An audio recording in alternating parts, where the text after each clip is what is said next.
I'll move on over to the Indo-Pacific for our next story, where the United States and Japan have just unveiled a massive $550 billion investment package, marking one of the largest bilateral economic commitments ever.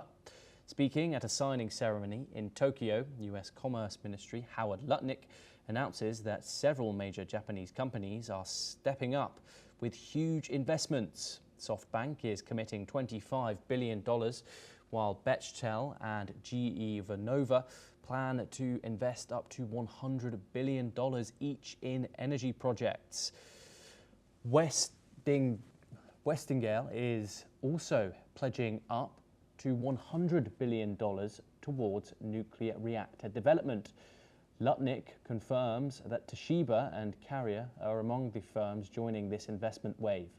Japan's industry minister says the country's automakers will continue robust U.S. investments as part of this long-term partnership.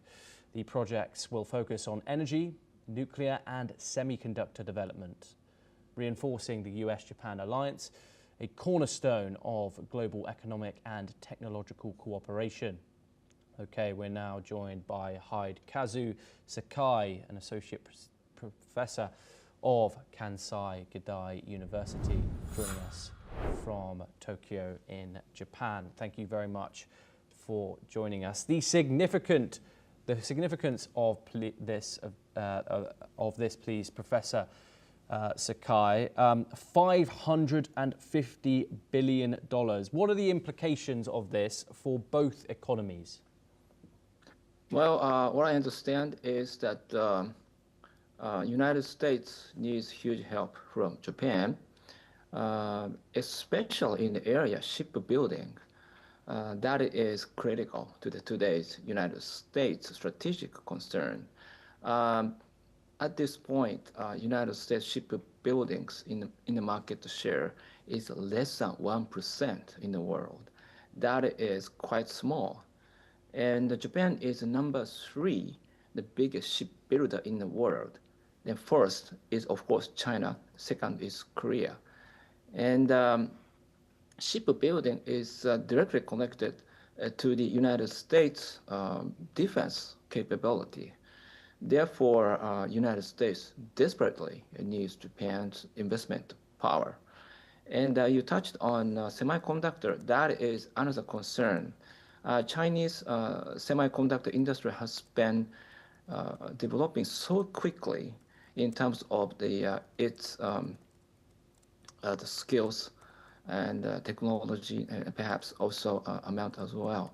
Therefore, I think United States has been really worried about what we call it the hegemony in semiconductor production, and actually semiconductor supply chain is very complex, not only in the United States, but also in Korea, Japan, even involving Europe.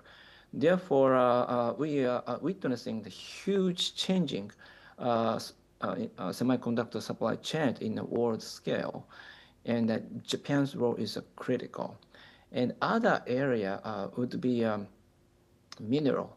The rare earths is we all know as the critical natural resource for today's industry, and China is the biggest producer. So Japan and the United States, they both needs to somehow secure their the rare earths, the supply. Therefore, it's gonna be more international cooperation. So this is very, very important. Yes, indeed. And how would you describe the US-Japanese relationship when it comes to other sectors? Of course, we've seen glowing statements when it's come both from Donald Trump and it's come from the new Japanese Prime Minister when it comes to their development and their promise to work together, especially when it comes to security in the Indo-Pacific. What are your thoughts on that relationship and how it's going to move forward, especially in security, of course? Okay. free and open Indo-Pacific is a very important slogan for late Prime Minister Shinzo Abe. Since Sanai Takaichi, who is at this point new Prime Minister, has been, was, I should say, a protege of late Prime Minister Abe. Therefore, she has been declaring that she will continue this free and open Indo-Pacific vision, working together with United States and also involving Europe and even India and Southeast Asia. Therefore, this FOIP, we call that free and open Indo-Pacific, is a very important component. And when it comes to security, Takaichi has promised already that Japan will achieve to the expand defense budget to Japan's GDP 2%, and even maybe she's aiming at much bigger the defense budget later on. Of course, she needs to work with other cabinet members and national diet as well. Therefore, but I'm sure that the Takaichi is quite sure that Japan needs to work hard on defense enhancement, working together with the United States. And today is actually an important day that Takaichi went to a U.S. aircraft carrier, George Washington, in Yokosuka port. And the Takaichi and Trump made a speech together in front of those soldiers, and naval soldiers and officers as well. And so Trump introduced Takaichi to those U.S. soldiers that she's a great woman. She's the first female prime minister of Japan. And she also responded to that Trump's address that I work together with you. We appreciate it, you to the U.S. soldiers at the ceremony. Therefore, I think Takaichi has been making clear that Japan will much work together with the United States for security area.